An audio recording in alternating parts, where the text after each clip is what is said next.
皆さんどうもこんにちは。今日もですね、意外と知らない日常の疑問に答えていこうと思います。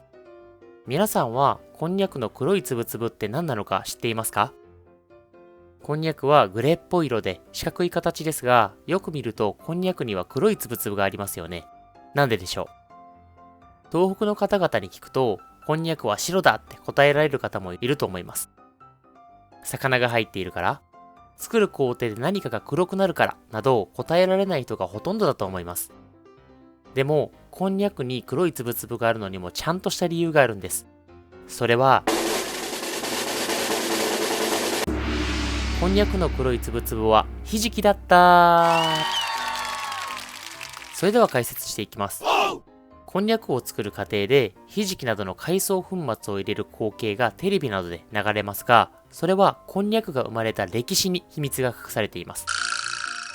こんにゃくはこんにゃくの原料となるこんにゃく芋からできていますが、こんにゃく芋にはシュウ酸カルシウムという毒が含まれているため、そのままでは食べられません。平安時代の辞書にこんにゃくに関する記述があり、皮ごとすりおろしてアクで煮て固めて食べると記されています。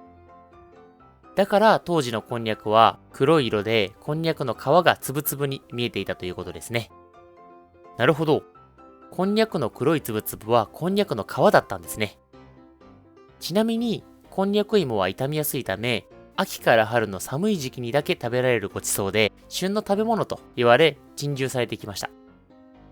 なんとか一年中食べられるようにならないかなと考えていたある一人の男性。それが、こんにゃくの神様と言われる中島藤右衛門。こんにゃくの神様と言われる中島藤右衛門さんが、こんにゃくを乾燥させて粉にして保存できるようにしました。これによって、一年中こんにゃくが作れるようになったんですね。しかし、乾燥させたこんにゃく芋の粉から作られたこんにゃくの色は真っ白になってしまいます。乾燥させて粉にする工程で比重の軽い皮が飛ばされて、皮が取り除かれてしまい白くなるんですね。一年中食べられる白いこんにゃくが発明されて世の中に広まるかと思ったんだけど、やはり昔ながらの黒いこんにゃくが選ばれるので、白いこんにゃくはそんなに売れませんでした。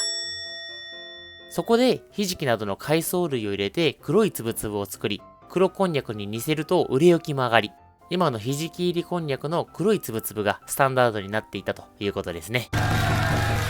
というわけで、こんにゃくの黒いつぶつぶの正体はひじきでした。